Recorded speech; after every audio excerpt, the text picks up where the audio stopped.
Perwakilan pemerintah pusat meninjau progres pembangunan IKN Nusantara atau Ibu Kota Nusantara di Kalimantan Timur.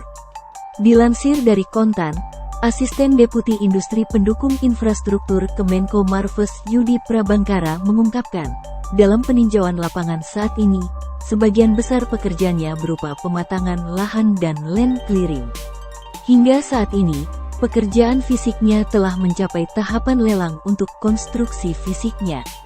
Yudi bilang, dalam kerangka itulah, pihaknya harus mengkoordinasikan penyediaan bahan baku konstruksi tersebut.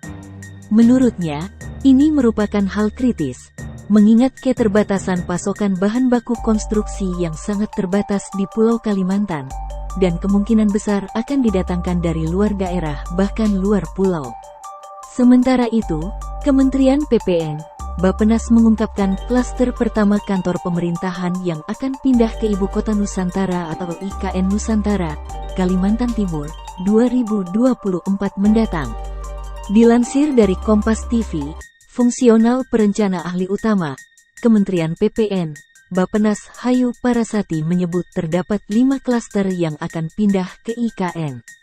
Klaster pertama, lanjut dia, yakni mencakup Presiden dan Wakil Presiden RI, lembaga tinggi negara yakni MPR, DPR, DPR, Mahkamah Agung, Mahkamah Konstitusi, Komisi Yudisial, dan BPK. Kemudian Kementerian Koordinator, yakni Kemenko Perekonomian, Kemenko Polhukam, Kemenko PMK, dan Kemenko Marves.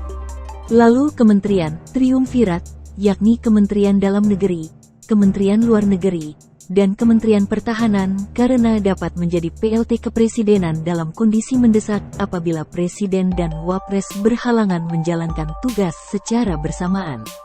Klaster pertama pemerintahan juga mencakup kementerian atau lembaga negara yang mendukung kerja Presiden dan Wapres secara langsung yakni Kementerian Sekretariat Negara, Sekretariat Kabinet, Kantor Staf Presiden, dan Dewan Pertimbangan Presiden.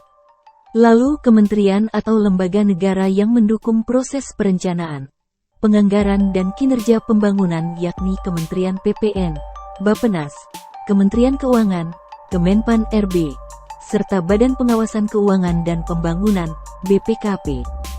Selanjutnya, kementerian yang mendukung penyiapan infrastruktur dasar di IKN yakni Kemenkominfo, Kementerian PUPR, Kementerian ATR BPN. Kemudian alat pertahanan dan keamanan serta kementerian, lembaga negara yang mendukung penegakan hukum seperti Kemenkumham, TNI Polri, Kejaksaan Agung, KPK, dan sebagainya.